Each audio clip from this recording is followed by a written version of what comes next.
গল্প শুনতে চান? বসে পড়ুন। আমার গল্প বই রয়েছে বাংলা সাহিত্য ভাণ্ডার থেকে বাছাই করা কিছু রহস্য, রোমাঞ্চ এবং প্রেমের গল্প। আজ সেখান থেকে একটি অন্যতম গল্প আপনাদের শোনাবো। চলুন শুরু করি।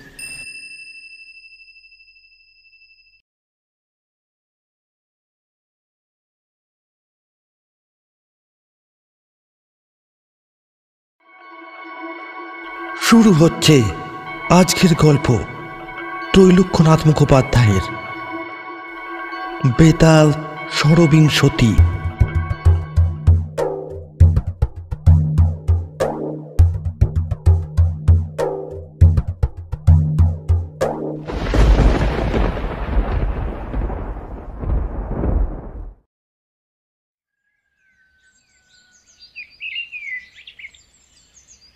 নতুন পাড়া নামে একটি গ্রাম আছে। সেই গ্রামে একটি স্কুল আছে। গৌরীশঙ্কর নামক একজন ব্রাহ্মণ সেই স্কুলে মাস্টারি করেন। তার মাইনে 20 টাকা।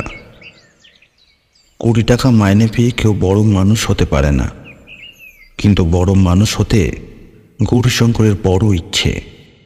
কার না ইচ্ছে হয় কি করে রাতারাতি অর্থবান হওয়া যায়। গৌরীশঙ্কর সুবুদ্ধি সম্পন্ন লোক, সহজেই সেই উপায় বের করে ফেললেন। গৌরীশঙ্কর শুনলেন যে শ্মশানে গিয়ে সব সাধন করতে পারলে দেবীর পরে যা ইচ্ছে তাই লাভ করা যায়। একটা মরার ওপর বসে কিছুক্ষণ জপ করা তো তেমন কিছু না, কেনই বা পারবো না। গৌরীশঙ্কর সাহসী পুরুষ ছিলেন। এ কাজে তিনি ব্রতী হলেন। কি করে এ কাজ করতে হয় সেই দিন থেকেই তিনি তত্ত্ব অনুসন্ধান করতে লাগলেন। গুরুগিরিতে তার বড় বিশ্বাস ছিল। তিনি দীক্ষিত ছিলেন না, কিন্তু মাথায় একটি টিকি রেখেছিলেন। যা হোক, গৌরীশঙ্কর সব সাধনের জন্য একটি মন্ত্র পেলেন। আর একজনের কাছ থেকে এর উপকরণও জেনে নিলেন। তার গুরু ছিল না। এই কাজ করার জন্য উত্তর সাধক দরকার, কিন্তু তেমন লোকও তিনি পেলেন না। উত্তর সাধকের জন্য তিনি বিশেষ চেষ্টাও করেনি, কারণ রাতারাতি বড় মানুষ হতে হলে কাজটা গোপনে করাই ভালো। ভাগই তার রাখা উচিত নয়। মন্ত্রের জোগাড়ও হলো, উপকরণও ঠিক হলো। এখন চাই মরা। মরা না হলে সব সাধন হয় না। যেমন তেমন মরা এ কাজ হয় না। গৌরীশঙ্কর অনেক দিন ধরে উপযুক্ত মরার অনুসন্ধান করতে লাগলো। দৈবক্রমে কিছুদিন পরে তাদের গ্রামেই সর্পাঘাতে একজন চণ্ডালের মৃত্যু হলো। গৌরীশঙ্কর সেই চণ্ডালের আত্মীয়গণকে বললেন, সাপের কামড়ে লোকের প্রকৃত মৃত্যু হয় না, ই এক প্রকার অজ্ঞান হয়ে থাকে। ভালো রোজার হাতে পড়লে পুনরায় আবার জীবন ফিরে পেতে পারে। মৃতদেহ গঙ্গা জলে ভাসিয়ে দেওয়াটাই ঠিক হবে। এখানে তো গঙ্গা নেই। শ্মশানে একটা বাঁশের উঁচু মাচা করে তার ওপর 7 দিনেকে রেখে দাও। যদি এর আয়ু থাকে তাহলে ওই 7 দিনের মধ্যে কোনো এক রোজা এসে এর প্রাণ দান করবে। কত জায়গায় এরকম ঘটনা ঘটে গেছে। বিন্দুমাত্র আশা থাকতে কেউ কি আর প্রিয়জনকে পরিত্যাগ করে? নতুন পাড়ার বাইরের মাঠের মাঝখানে পুরনো পুষ্করণীর ধারে এরকম লোকের মরা পোড়ানো হয়। সেখানে বাঁশের মাচা না করে চণ্ডালেরা কি করলো, পুষ্করণীর ধারে একটা বড় বট গাছের ওপর একটি ডালে সেই মৃতদেহটিকে বেঁধে রাখল। গৌরীশঙ্কর বাবুর আনন্দের আর সীমা রইল না। কারণ একে চণ্ডালের মরা, তার ওপর আবার সাপে কামড়ানো, সব সাধনের পক্ষে দুর্লভ সামগ্রী। শাস্ত্রের বচনটা বোধ হয় তিনি শুনিয়েছিলেন, যথা যষ্টিবিদ্ধং শূলবিদ্ধং খড়গবিদ্ধং পয়গমৃতং রবদ্ধং সর্বদষ্টং চণ্ডালং ব্যতিভ্রত্তিং তরুণং সুন্দরং রুদ্রং রণে নষ্টং সমুজ্জ্বলং পলায়ং বিষ্ণু শূন্য সমুখে রণবর্তিনং। গৌরীশঙ্কর বাবুর কপালে আর একটি সুবিধা হলো। চণ্ডালের মৃত্যুর 3 দিন পরই শনিবার আমাবস্যা পড়ল। নানা রূপ শুভ লক্ষণ দেখে তিনি মনে মনে ভাবতে লাগলেন, বিপুল ধনসম্পত্তির অধিকারী এবার অবশ্যই হব। এত ধনবান হয়ে কোথায় কার কন্যাকে বিবাহ করব, কোন স্থানে রাজভবনের মতো একটা অট্টালিকা নির্মাণ করব, কেমন জমিদারি কিনব, কিভাবে মহারাজা উপাধি লাভ করব, এই সমস্ত কথা চিন্তা করতে লাগলেন। তার বয়স প্রায় 30 হয়েছিল, কিন্তু নিম্ন শ্রেণীস্থ ব্রাহ্মণ হওয়ায় টাকার অভাবে এখনো তার বিয়ে হয়নি। সংসারে বৃদ্ধ মাতা ছাড়া আর কেউ নেই। মুখে প্রকাশ না করুক, মনে মনে সে বিবাহের জন্য পাগল ছিল। পুত্রবধূ নিয়ে ঘর করার ইচ্ছা তার মায়েরও ছিল, এ কথা বলা বাহুল্য। এতক্ষণে তার মায়েরও ইচ্ছা পূর্ণ হবে। চণ্ডালের মরা আর সামনে শনিবারে অমাবস্যা পেয়ে গৌরীশঙ্করবাবু আনন্দ সাগরে ভাসতে লাগলেন। শুভদিন এসে উপস্থিত হলো। মদ, মাছ, মাংস, গুড়, পিষ্টক, পরমাণু, তিল, কুশ, দ্বীপ, এলাচি, কপুর, খয়ের পান, আদা, পাটের দড়ি, বিভিন্ন মূলাচার দ্রব্য তিনি সংগ্রহ করলেন। রাত্রির 1টার সময় পুজোর উপকরণ নিয়ে গৌরীশঙ্কর একা শ্মশানের দিকে যাত্রা শুরু করলেন। গ্রাম থেকে প্রায় 8 ক্রোশ মাঠের মাঝখানে জনশূন্য সেই শ্মশান ক্ষেত্র। সেকালে এই পুষ্করিণীর ধারে দুষ্ট দস্যুগণ পথিকদের মেরে ফেলত। এখনো দিনের বেলা এই স্থানে যেতে ভয় পায়। ঘোর তিমিরাবৃত্ত অমাবস্যা, নিশার তো কথাই নেই, কিন্তু গৌরীশঙ্করের মনে বিন্দু মাত্র ভয় নেই। নির্ভয় চিত্তে একাকী তিনি যেতে লাগলেন। যদি ধনলোভ বশত অজ্ঞানতা সহকারে এই কাজ তিনি না করতেন, তাহলে বলতাম, ধন্য গৌরীশঙ্কর, তোমার সাহসকে ধন্য, তুমি বীর পুরুষ বটে।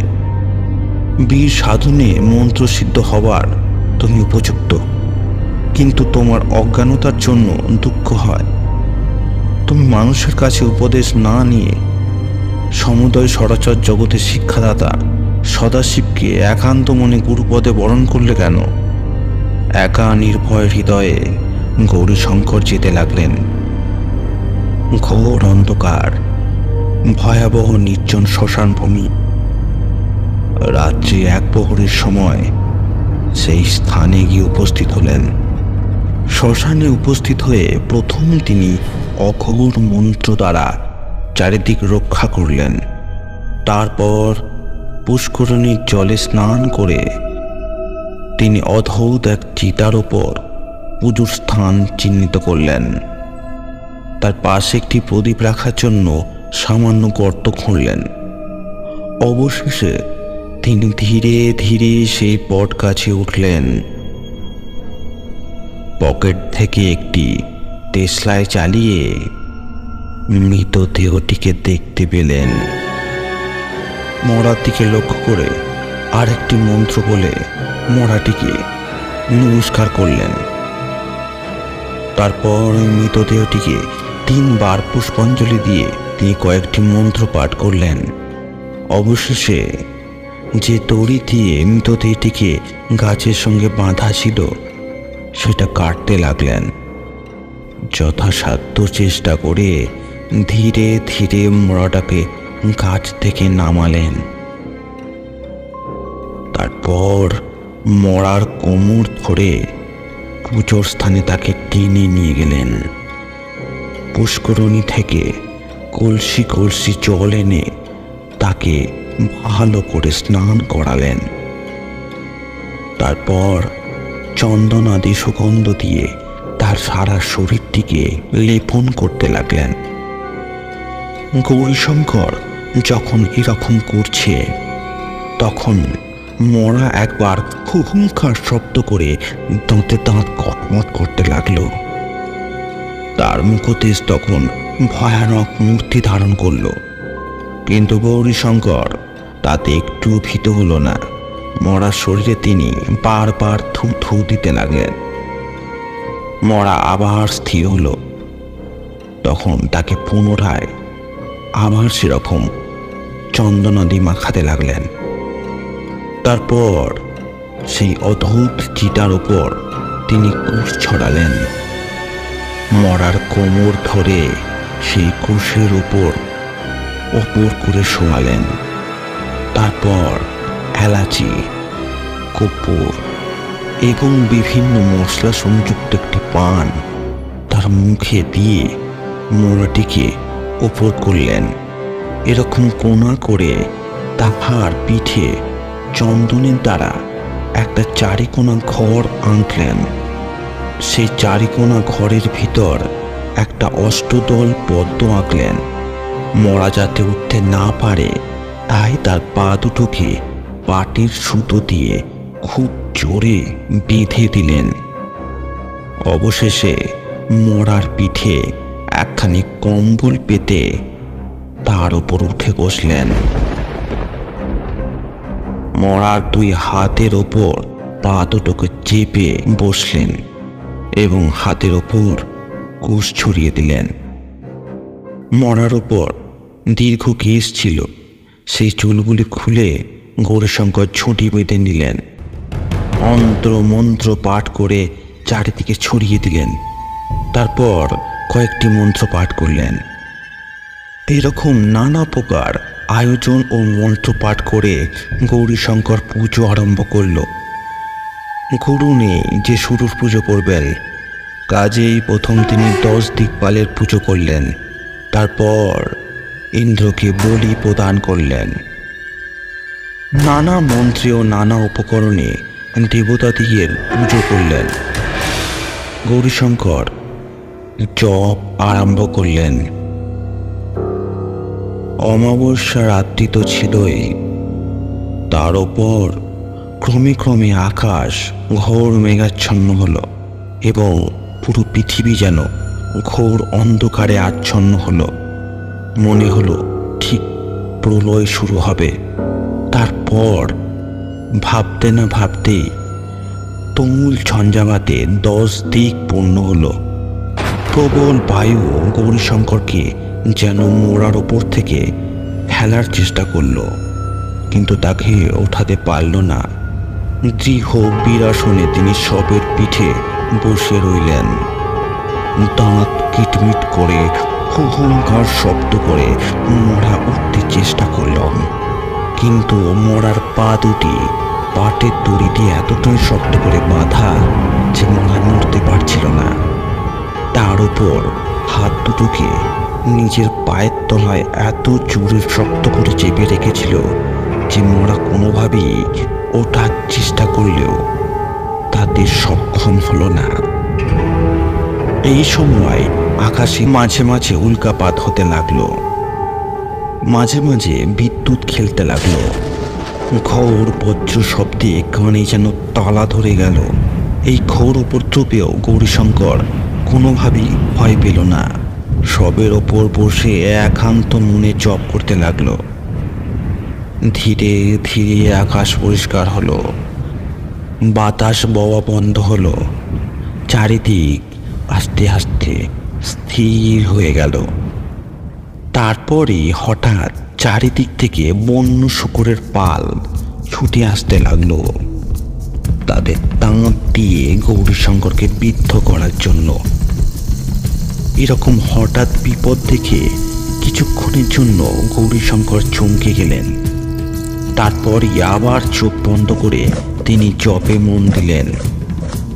বন্য শূকর আস্তে আস্তে অদৃশ্য হয়ে গেল। পৃথিবী আবার একবারে নিস্তব্ধ হলো। তারপর হঠাৎ খুব কাছেই একটি ভীষণ বকের গর্জন কানে এসে লাগলো। গৌরীশঙ্কর চমকে একবার চেয়ে দেখলেন যে এক প্রকাণ্ড বাঘ তার করাল বদন ব্যাদান করে একদম খুব কাছাকাছি হাঁ করে আসছে আর কি। এমন সময় গৌরীশঙ্কর ভয় পেয়ে ভাবল এ পালায়, কিন্তু সঙ্গে সঙ্গে আবার মনে চিন্তা এলো, না না, মনকে সে শান্ত করলো। আবার চোখ বন্ধ করলো। আবার তিনি আস্তে আস্তে পুনরায় জপে মন দিলেন। বাঘ চলে গেল। তারপর গৌরীশঙ্করের চারিদিকে অসংখ্য কাল সাপ এসে ফস ফস করতে লাগলো। কিন্তু এবার তিনি চোখ খুলে দেখলেন না, তিনি একটু ভয়ও পেলেন না। কিছুক্ষণ পরে আবার সেই সাপের গর্জন থেমে গেল। এরপর গৌরীশঙ্করের ঠিক কানের কাছে একটা বিকট হাসির শব্দ, এমন হাসি যেটা কেউ কখনো শোনেনি। সেই শব্দ শুনে তার প্রাণ যেন কেঁপে উঠল। কিন্তু তৎক্ষণাৎ তিনি মনকে স্থির করলেন। তার পরক্ষণেই পালে পালে পিশাচ, ভূত, প্রেত, দানা, দৈত্য, ডাকিনী, শাকিনী, হাকিনী, ভৈরব, বটকু বিভিন্ন তার চারিদিকে যেন নাচ শুরু করে দিলেন। নাচতে নাচতে মাঝে মুখ এমন বিকট শব্দ করতে লাগলো যে শব্দ শুনে কোনো মানুষই স্থির অবস্থায় থাকতে পারবে না। এরকম অবস্থায় গৌরীশঙ্করের মনে আবার একবার পালিয়ে যাওয়ার জন্য চিন্তা হলো। কিন্তু পরক্ষণেই তিনি মনকে দৃঢ় করতে সমর্থ হলেন। চোখ বন্ধ করে একান্ত মনে জপ করতে লাগলেন।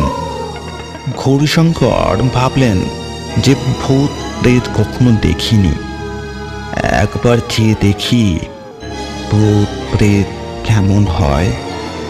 এই বলে তিনি ক্ষণিকের জন্য একবার চেয়ে দেখলেন। কিন্তু সেই ভীষণ দৃশ্য দর্শনে পরক্ষণেই পুনরায় তিনি চোখ বন্ধ করতে বাধ্য হলেন।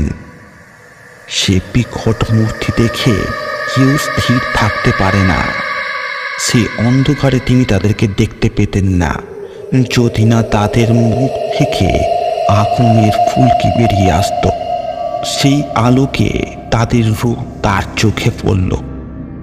ঘোর কালো বর্ণ, সর্বাঙ্গে সহস্র কৃমি যেন দুলছে। পাতালের মতো মুখ, মুখের ভিতর থেকে অনবরত রক্ত নির্গত হচ্ছে।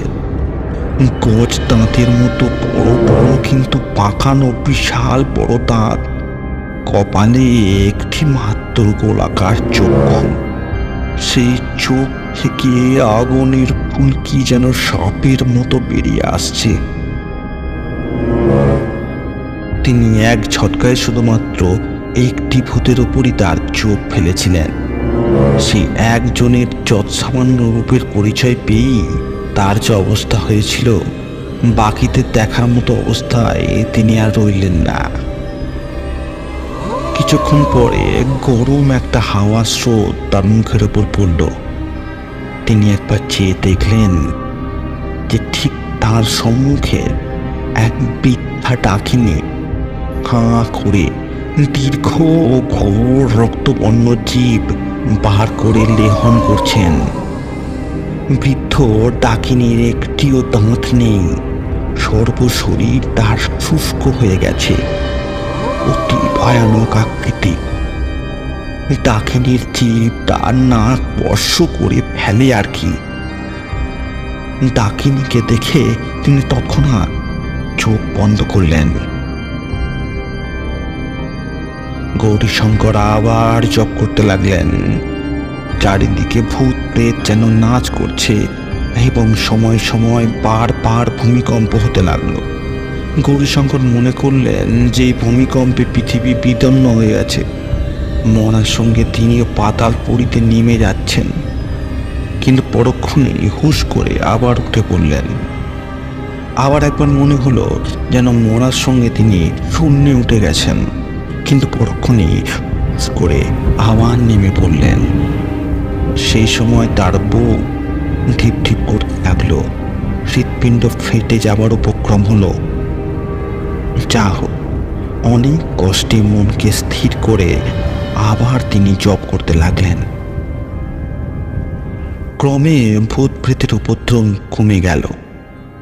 পৃথিবী আবার একবারের জন্য স্থির হয়ে গেল। এই সময় অতি সুমধুর বামা স্বরে একদম কাছে গৌরীশঙ্করকে বলল, রাত অনেক কষ্ট করেছ, এখন ওঠো। আমি এসেছি।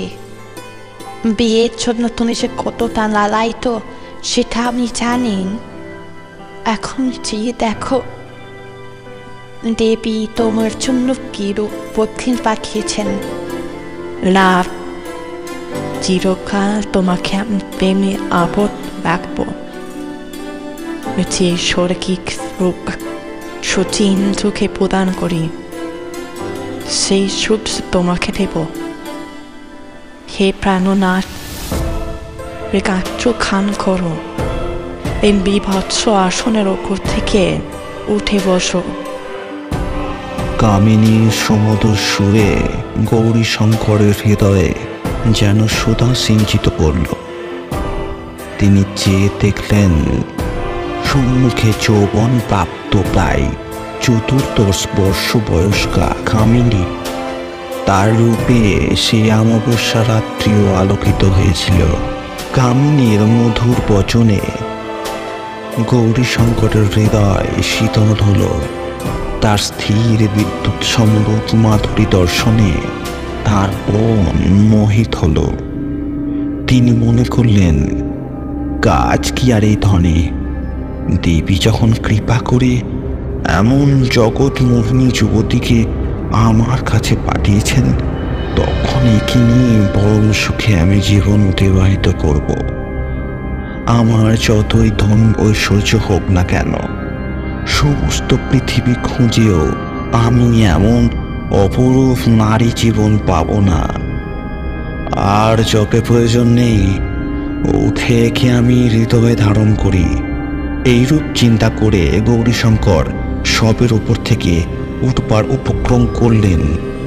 কিন্তু সেই সময় কে যেন তার পিঠে চাপড় মেরে পড়ল। কি করো করো কি? এই শিশন মায়া জগৎ পরিত্যাগ করলে মুহূর্তের মধ্যে তুমি না হয় মৃত্যু মুখে পড়বে, না হয় সারা জীবনের জন্য পাগল হয়ে যাবে। গৌরীশঙ্করের তখন যেন চমক হলো। তিনি মনে করলেন, সত্যি তো এসব মায়া। কিন্তু এই কামিনীর রূপ দেখে কেউ স্থির থাকতে পারে না, প্রাণ যায় সেও শিকার। তাই তার কাছে যেতে ইচ্ছে করে। দূর হোক, আর এর দিকে চেয়ে দেখব না। এই বলে গৌরীশঙ্কর চোখ বন্ধ করলেন। কামিনী অতি সুমধুর স্বরে নানা রূপ সাধ্য সাধনা করল, কিন্তু গৌরীশঙ্কর কিছুতেই তার চোখ খুললেন না। নিরাশ হয়ে মায়াময়ী সেখান থেকে বিদায় নিল। পৃথিবী পুনরায় আবার শান্ত হল। গৌরীশঙ্কর চেয়ে দেখলেন যে এখন আর সে স্থানে বন্য পশু অথবা ভূত প্রেত প্রভৃতি কিছুই নেই। এখন চারিদিকে কেবল নিবিড় অন্ধকার। গৌরীশঙ্কর পুনরায় একান্ত মনে জপে মত্ত হলেন। কিছুক্ষণ পরে হঠাৎ তার মায়ের কণ্ঠস্বর তার কানে প্রবেশ করল। সেই অমাবস্যা রাত্রি, সেই ভয়াবহ মন বড়ই কাতর হল। তিনি চোখ খুলে দেখলেন, সত্যি তার বৃদ্ধ মাই তো। ষষ্ঠী হাতে তার সামনে দাঁড়িয়ে মা বললেন, উত্তিষ্ট বসতি কার্যং সর্বং জান্ত সংশয় প্রভাত সমুদ্রজা দপিতা ক্রুশতে গৃহং পায় বিংশরা লোকা রাজানন্দধারিণ কদাচিৎ কেন বা দৃষ্টিস্ততা কিঞ্চিৎ খপিষ্যতি। মায়ের মুখে এরকম সংস্কৃত বচন শুনে গৌরীশঙ্কর ভয় পেয়ে গেলেন। আমার বাবা নেই, দেশে রাজপুরুষ আছে, কিন্তু রাজা নেই। ইনি কি আমার মা নয়? এই নিয়েও কি মায়া? গৌরীশঙ্কর ভালো করে আর একবার তাকে নিরীক্ষণ করলেন। হুবহু তার মা, কিছু মাত্র একটু পার্থক্য নেই। মাথায় করাঘাত করে কাঁদতে কাঁদতে মা বললেন, বাছা, তুই আমার একমাত্র সন্তান। কেন তুই এমন অসীম সাহসিক কাজে প্রবৃত্ত হয়েছিস? তবু যদি তোর কোনরূপ বিপদ ঘটে, তাহলে আমি এ সংসারে থাকবো। কাজ কি বাছায় ধনে ব্রাহ্মণের ছেলে ভিক্ষে করে খাবি। জল বাছা, ঘরে জল, আর জবের প্রয়োজন নেই। মা এইরূপ আক্ষেপ করতে লাগলেন, কিন্তু গৌরীশঙ্কর তার কথায় কান দিলেন না। তিনি মনে করলেন যে যদি প্রকৃত আমার মাই হয়, তাহলে এই নিয়ে আমার হাত ধরে তুলতে চেষ্টা করবেন। কিন্তু মা তাকে স্পর্শ করলেন না। অনেক আক্ষেপ করে অবশেষে তিনিও সেখান থেকে চলে গেলেন। বহুকাল আগে তার মৃত পিতা ও জ্ঞাতিগণও এসে তাকে মরার ওপর থেকে ওঠার জন্য অনুরোধ করলেন, কিন্তু গৌরীশঙ্কর উঠলেন না। নানারূপ বিভীষিকা দর্শনে তার হৃদয় কিছুমাত্র বিচলিত হলো না। রাত প্রায় 3টে হলো। এমন সময় একজন থিয়েটারি বীর সেই শ্মশান ক্ষেত্রে এসে উপস্থিত হলো। গৌরীশঙ্কর একবার থিয়েটার দেখতে গিয়েছিল, যেখানে একজন অভিমন্যু সেজে এসেছিলেন। থিয়েটারে যারা বীর সাজেন তারা মনে করেন যে খুব চিৎকার করতে পারলেই বীরত্ব প্রদর্শন করা হয়। থিয়েটারের রীতি অনুসারে অভিমন্যু ভয়ানক চিৎকার করেছিলেন। তার চিৎকারে অনেক লোকের কানে তালা লেগে গিয়েছিল। ভিন্ন ভিন্ন 4-5 জনের তো কান ছিঁড়ে যাওয়ার মতো উপক্রম। আবার 4-5 জনের শুনেছি কানের পর্দাও ফেটে গিয়েছিল। সে হতভাগারা জন্মের মতো কালা হয়ে গিয়েছিল। গৌরীশঙ্কর এই চিৎকারকে একদম সহ্য করতে পারেন না, আর সেই জন্যই তিনি থিয়েটারের বীরকেও ভয় করেন। এখন সেই থিয়েটারি বীর শ্মশান ক্ষেত্রে এসে উপস্থিত হয়েছেন। থিয়েটারি বীর অতি কর্কশ স্বরে ঘোর চিৎকার করতে করতে বলতে লাগলেন, রে রে রে রে রে রে তুই যুদ্ধং দেখি জানিস আমি থিয়েটারে বীর। এই জগতে এমন কি আছে যে আমার চিৎকার সহ্য করতে পারে? আমার কর্কশ বচনে কাহান্না কান ঝালাপালা হয়। আমি যখন থিয়েটারের তক্তার উপর দাঁড়িয়ে ঘোর রবে চিৎকার করতে থাকি, তখন কোনো দর্শক, কোনো শ্রোতা না কানে আঙুল দিয়ে থাকতে পারে। কে না আমাকে শত শত গালি দিয়ে থাকে, কে না বলে যে যবনিকা পতন হলে বাঁচিস। যুদ্ধং দেহি। গৌরীশঙ্কর অনেকক্ষণ পর্যন্ত থিয়েটারের বীরের বক্তৃতা প্রাণপণে সহ্য করলেন, কিন্তু শেষকালে তিনি আর পারলেন না।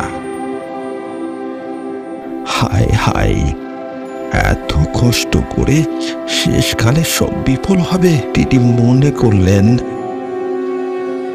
এত বড় বাঘের উপদ্রব সহ্য করলাম, ভূতের প্রেতের দৌরাত্ম্য সহ্য করলাম, অপ্সরার মোহিনী শক্তি আমাকে মোহিত করতে পারলো না, আমার মায়ের করুণ ক্রন্দন আমাকে কিছু করতে পারলো না, আর এই থিয়েটারি পীর এসে আমার কান ছিন্ন ভিন্ন করে গেল, আমার হৃদয় বিদ্ধ করে জর্জরিত করে দিল। এই জ্যাঠামি আমি আর সহ্য করতে পারি না। এরকম মনে করে গৌরীশঙ্কর আসন ত্যাগ করবার জন্য উপক্রম হলো, কিন্তু এবারও কি যেন তার পিঠে চাপড় মেরে বলল, করো কি? এই প্রকৃত থিয়েটারে বীর নয়, এই মায়া পোষিত ভূত। চুপ ধরে থাক, এখন চলে যাবে। গৌরীশঙ্কর মন দৃঢ় করে জপে আবার প্রবৃত্ত হলো, কিন্তু ও থিয়েটারে বীর দ্বিগুণ ভাবে চিৎকার আরম্ভ করলো। তার চিৎকারে আকাশ ফেটে যেতে লাগলো। গৌরীশঙ্কর আর ধৈর্য ধরতে পারলেন না। হিয়েটারি বীরের বাক্যবাণে তিনি অজ্ঞান হয়ে পড়লেন। কানে আঙুল দিয়ে ধর্মর করে তিনি সবের ওপর থেকে উঠে দাঁড়ালেন। শ্মশান ক্ষেত্রে উঠে চারিদিকে তাকিয়ে দেখে দ্রুত পালিয়ে যাওয়ার জন্য উপক্রম করলেন। এমন সময় চারিদিকে ঘোর কলরব উপস্থিত হলো। সিংহ, বাঘ, ভাল্লুক প্রভৃত হিংস্র জন্তু, ভূত, প্রেত, পিশাচ, দানা, দৈত্য, ডাকিনী, শাকিনী, বেতাল, বটু প্রভৃত উপদেবতা ও শত শত থিয়েটারে বীর একসঙ্গে গর্জন করতে লাগলো। কেউ লাফাতে লাগলো, কেউ নাচ করিতে লাগলো। অবশেষে এক ভয়ঙ্কর বেতাল এসে গৌরীশঙ্করের টিকি ধরল। তার টিকি ধরে তাকে দূরে পুষ্করণীতে ছুঁড়ে ফেলে দিল। ভাগ্যে পুষ্করণীর মাঝখানে গিয়ে পড়েনি, তাই রক্ষা। পুষ্করণীর যে স্থানে জল কম ছিল সেই স্থানে গিয়ে পড়েছিল।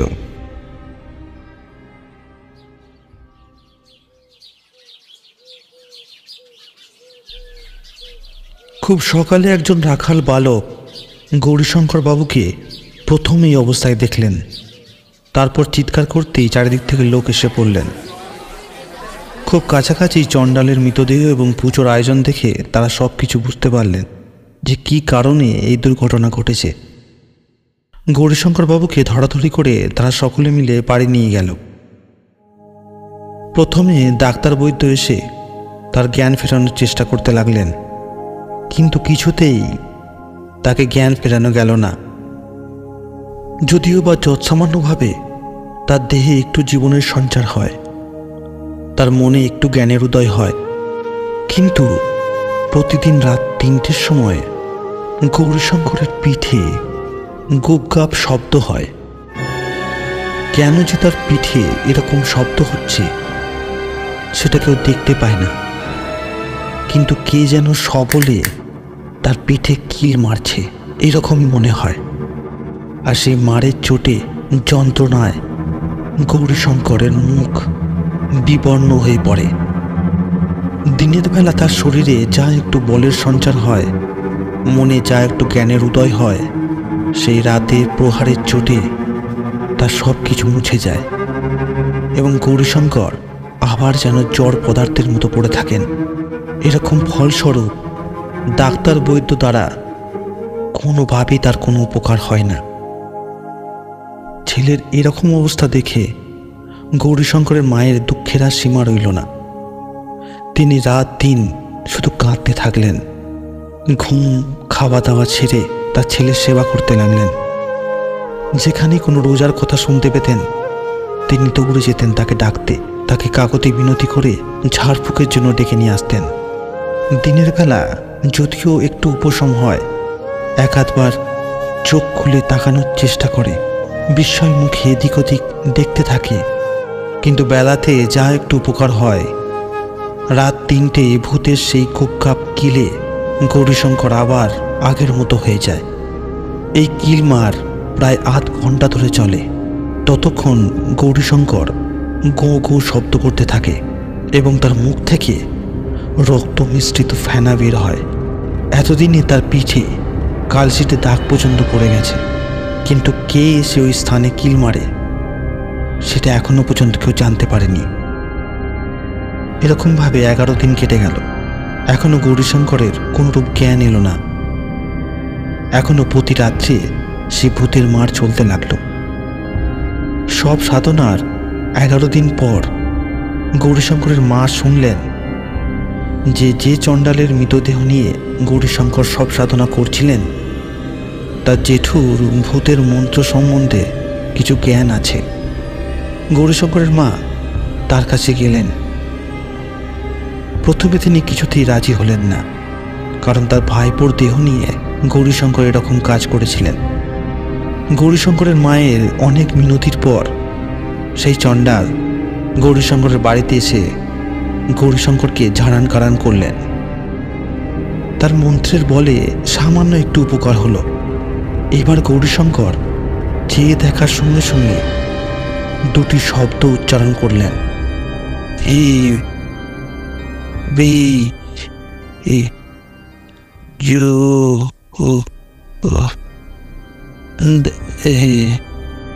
চণ্ডালের মন্ত্রে এর থেকে বেশি উপকার হলো না। গৌরীশঙ্করের জ্ঞান এলো না এবং রাত্রে সেই ভূতের মারও বন্ধ হলো না। আরও অনেক রোজা এসে তার চিকিৎসা করল, কিন্তু তাদের মন্ত্রে বিশেষ কোনো উপকার হলো না। এইভাবে 1 মাস কেটে গেল। ইতিমধ্যে গৌরীশঙ্করের মা এক ব্রাহ্মণের কথা শুনলেন। তিনি প্রায় 10 ক্রোশ দূরে থাকেন।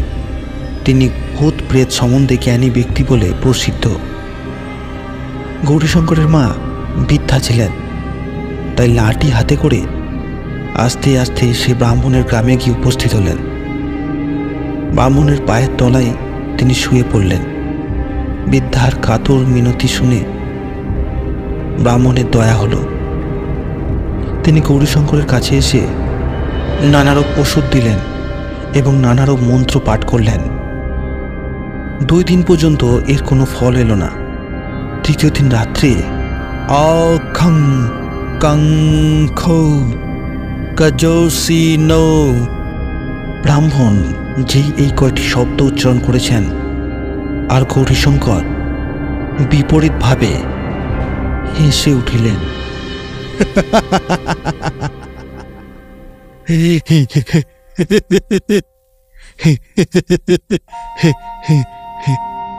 হাসতে হাসতে তিনি উঠে বসলেন। এতদিন পরে এই প্রথম তিনি উঠে বসলেন। গৌরীশঙ্করের এই ভাব দেখে ব্রাহ্মণ আবার সেই শব্দগুলি উচ্চারণ করলেন।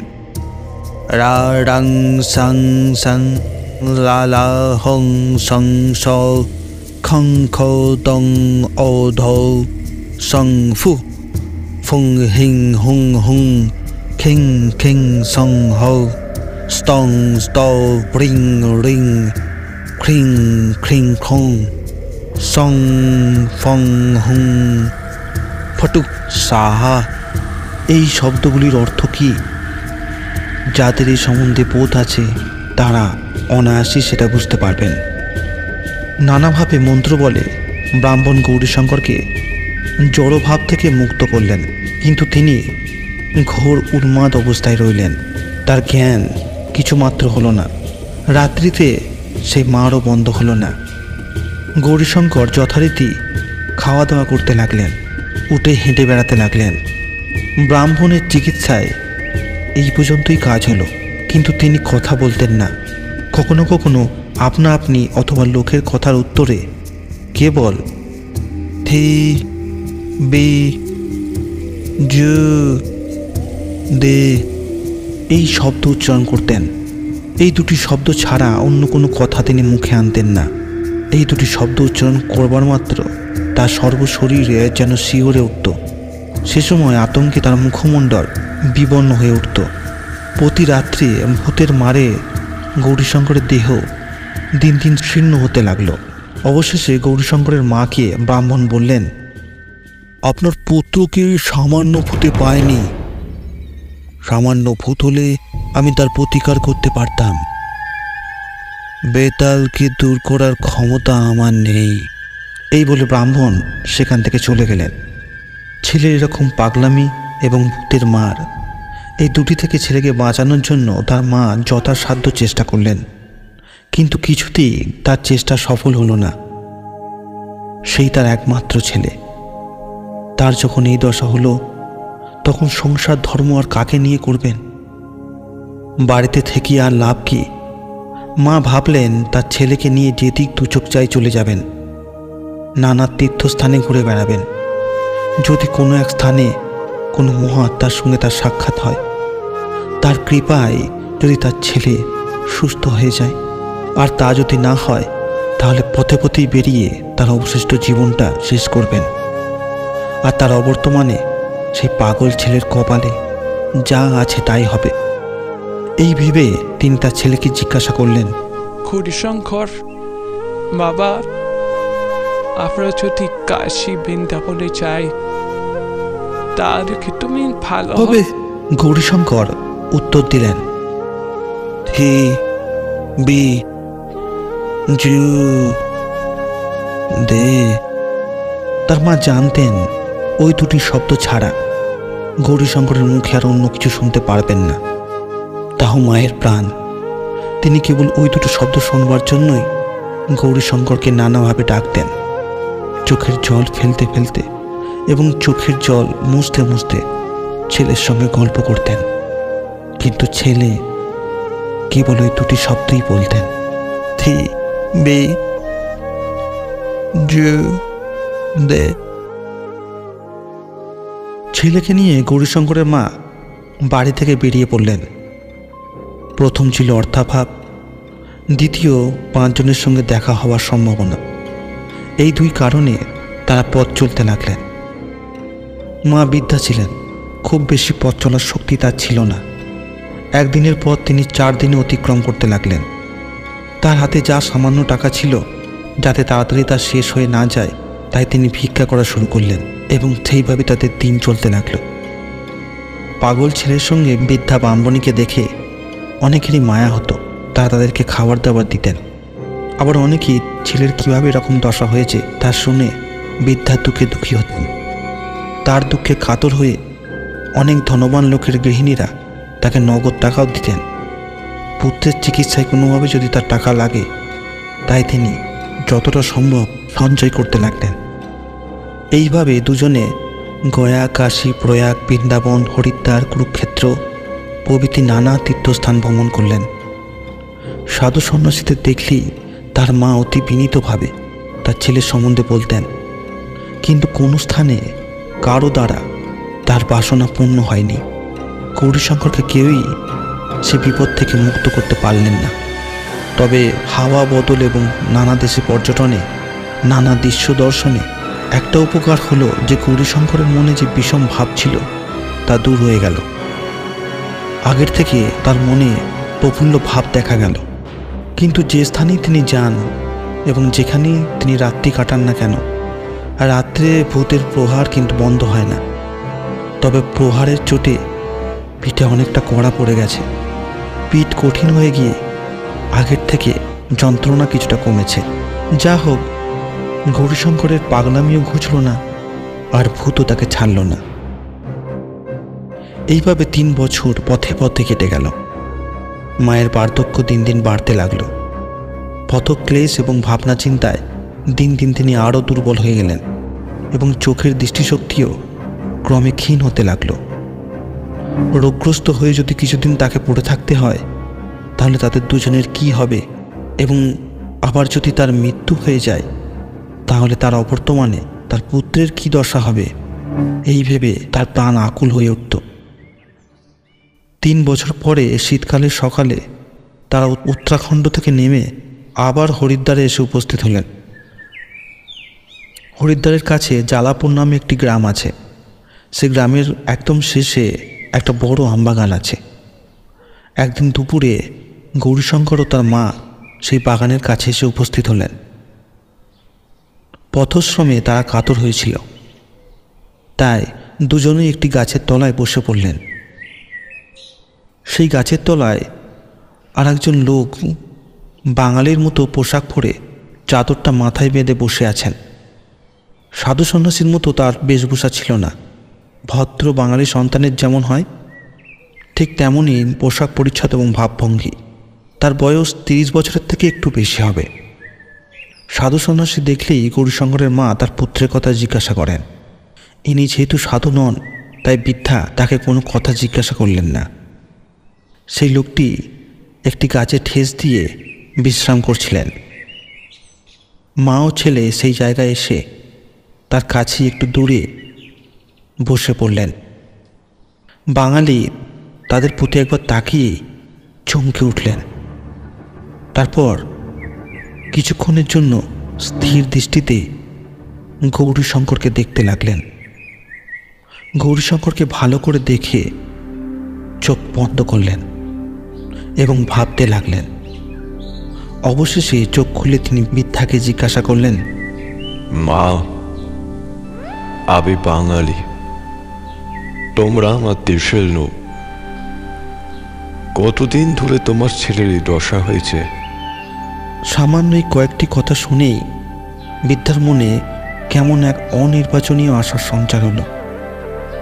সব লোকই প্রথমে জিজ্ঞাসা করে যে তোমার পুত্রের কি হয়েছে। ইনি যে কথা জিজ্ঞাসা করলেন তাতে মনে হয় যে গৌরীশঙ্করের যা হয়েছে তার সম্বন্ধে তিনি সম্পূর্ণ জানেন। কথার ভাবে সেরকমই মনে হল। তার দয়া দাক্ষিণ্য ভাব এবং তার সুমধুর কথায় বৃদ্ধার হৃদয় যেন শীতল হলো এবং বৃদ্ধাকে যেন কেউ বলে দিলেন যে ইনি সামান্য পুরুষ নয়। ভাগ্য বলে আজ তুমি এর দর্শন পেয়েছ, এবার তোমার দুঃখের অবসান হবে। তার প্রশ্নের কোনো উত্তর না দিয়ে বৃদ্ধা তাড়াতাড়ি তার পা দুটিকে ধরতে গেলেন। বৃদ্ধাকে মানা করে তিনি বললেন, ছি মা, অমন কাজ করবেন না। আপনি বৃদ্ধা, আমার মাতৃস্থানীয়। গৌরীশঙ্করের মা বললেন, বাচ্চা, ভগবান আমাকে যে বলে দিয়েছেন যে তোমার থেকে আমার পুত্র সুস্থ হবে। বাচ্চা, এই দক্ষিণীকে তুমি এই দায় থেকে মুক্ত করো। একটি পুত্র ছাড়া আমার এই জগতে আর কেউ নেই। এই দশায় আমি মৃত্যু প্রায় হয়ে আছি, পাগলের মতো আমি দেশে দেশে ঘুরছি। তুমি আমার প্রতি কৃপা কর। বাঙালি বললেন, আমি কিছু করতে পারবো কিনা তা নিশ্চিত বলতে পারছি না, তবে মা, আপনার পুত্রকে সুস্থ করতে যথাসাধ্য চেষ্টা করব। কাছে একটি গ্রাম আছে, নাম জানাপুর। এখানে পান্ডাদের বাস। আমি আজ 2 দিন এখানে এসেছি। একজন পান্ডার বাড়িতে আপাতত আমি আছি। সঙ্গে বাড়িতে চলুন। আজ রাত্রি আপনার পুত্রের নিমিত্ত আমি যথাসাধ্য চেষ্টা করব। বলা বাহুল্য যে গৌরীশঙ্করের মা অতি আগ্রহে এ কথায় সম্মতি দিলেন। 3 জনে ধীরে ধীরে জালাপুরের দিকে চলে গেলেন। অল্পক্ষণ পরে 3 জনে সেই পান্ডার বাড়িতে গিয়ে উপস্থিত হলেন। বাঙালি খাবার দাবারের আয়োজন করে দিলেন। সন্ধ্যার পর সকলে খাওয়া দাওয়া করে নিশ্চিন্ত হলেন। বাঙালি গৌরীশঙ্করকে এক স্বতন্ত্র ঘরে একাকী শুইয়ে রাখলেন। তার মাকে আর একটি অন্য ঘরে বিশ্রাম করতে বললেন। গৌরীশঙ্কর শুয়ে পড়লে সেই ঘরে বাঙালি গিয়ে নানারূপ কাজ করতে লাগলেন। কি কি কাজ করলেন তার বিবরণ দেওয়ার কোনো দরকার নেই। বাঙালি এরূপ কাজ করে ঘরের বাইরে এসে বসলেন। দরজার কাছে একটি বাতি জ্বলছে। সেই আলোয় একটি বই নিয়ে তা পাঠ করতে লাগলেন। ঘরের ভিতর গৌরীশঙ্কর আস্তে আস্তে ঘুমিয়ে যেতে লাগলেন। রাত্রির প্রথম দিকে কোনো ঘটনা ঘটল না। 3টের সময় যথারীতি গুপকাপ শব্দ আরম্ভ হলো। সেই শব্দ শুনে বাঙালি আলো নিয়ে ঘরের ভেতর প্রবেশ করলেন। দেখলেন গৌরীশঙ্করের পিঠের ওপর সেই শব্দ হচ্ছে এবং তিনি গোঁ গোঁ করছেন আর মুখ দিয়ে তার ফেনা বেরোচ্ছে। মাঝে মাঝে তিনি চিৎ হওয়ার চেষ্টা করছেন, কিন্তু যতবারে তিনি চিৎ হওয়ার চেষ্টা করছেন ততবারে কেউ যেন তাকে জবরদস্তি ওপর করে কে যেন তার পিঠে কিল মারছে। আলোটি ঘরের মাঝখানে রেখে বাঙালি গৌরীশঙ্করের মাথার কাছে গিয়ে দাঁড়ালেন। সেখানে বসে তিনি তার মাথায় জপ করতে লাগলেন। জপ আরম্ভ করবার মাত্র সেই কিলের শব্দ থেমে গেল। গৌরীশঙ্কর সুস্থির হলেন, কিন্তু তার নিঃশ্বাস ঘন ঘন পড়তে লাগলো। কিছুক্ষণ পরে গৌরীশঙ্কর একটি দীর্ঘ নিঃশ্বাস ফেলে বললেন,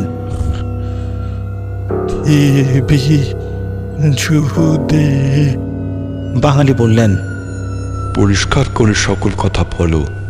গৌরীশঙ্কর কোনো উত্তর করলেন না। বাঙালি আবার কোনো কথা জিজ্ঞাসা না করে ক্রমাগত জপ করতে লাগলেন। প্রায় 8 ঘন্টা এরকম কেটে গেল। জপ ছাড়া তিনি আরও নানারূপ কাজ করলেন। অবশেষে গৌরীশঙ্কর আরো একটি দীর্ঘ নিঃশ্বাস ফেলে বললেন,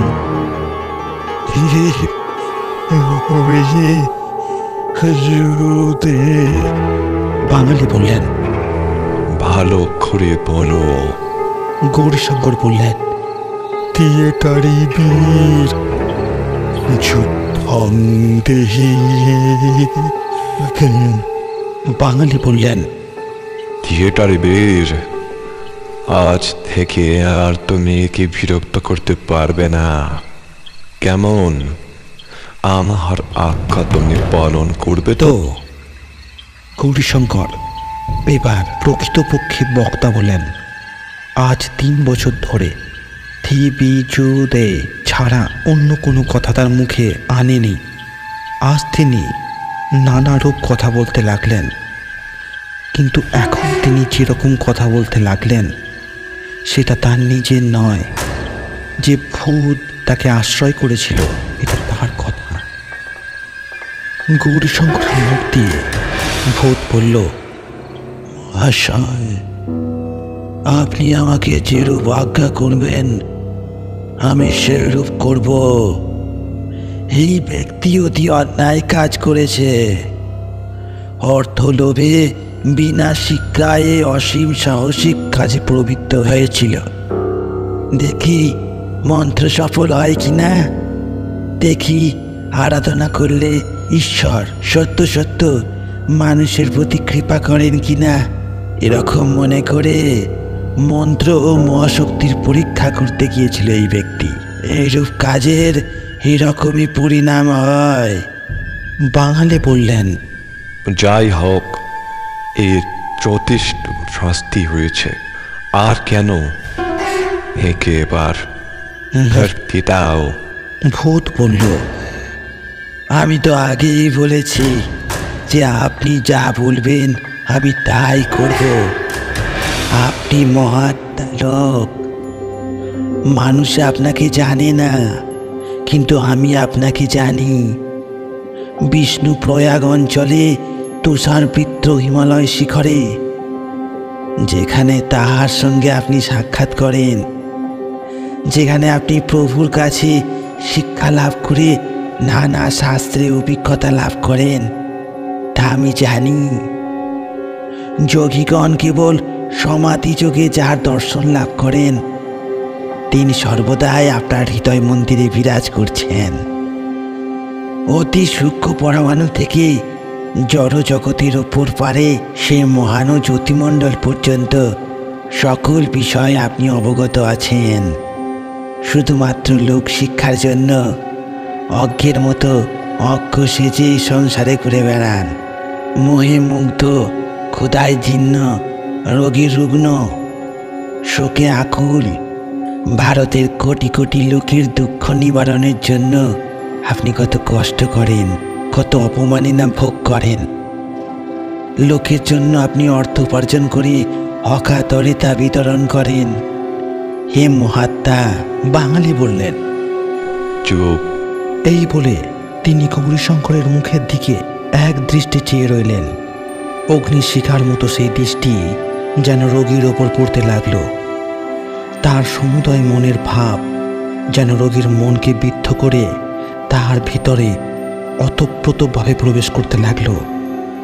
সে দৃষ্টি সহ্য করতে না পেরে গৌরীশঙ্কর হঠাৎ ভূত মন্ত্রক অবনত করে বলল, বেশ, আপনার যা ইচ্ছে তাই হোক। অজ্ঞ সে যে সংসারে আপনি থাকতে ইচ্ছা করেন তাই হোক। পাগল বলে লোকের কাছে পরিচিত হতে চান তো তাই হোক। এখন আপনার কি আজ্ঞা বলুন। বাঙালি বললেন, এই ব্রাহ্মণকে আর তুমি কষ্ট দিতে পারবে না। যে আজ্ঞা। বলে ভূত গৌরীশঙ্করের দেহকে ত্যাগ করল। গৌরীশঙ্কর সম্পূর্ণরূপে আরোগ্য লাভ করলেন। তারপর গৌরীশঙ্কর এবং তার মা বাঙালিকে প্রণাম জানিয়ে নিজের দেশে ফিরলেন। বাঙালির কৃপায় তার ভালো কাজ হলো। ঠিক সময়ে গৌরীশঙ্কর বিয়ে করলেন গৌরীশঙ্করের মা পুত্র এবং পুত্রবধূ নিয়ে পরম সুখে সংসার করতে লাগলেন।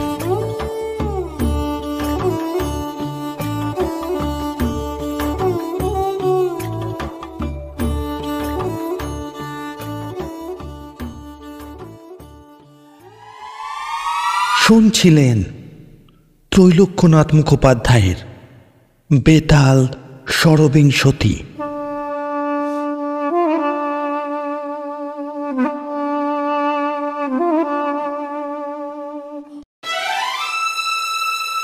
এরকম ধরনের গল্প শোনার জন্য গল্প বই চ্যানেলটিকে অবশ্যই সাবস্ক্রাইব করে রাখবেন।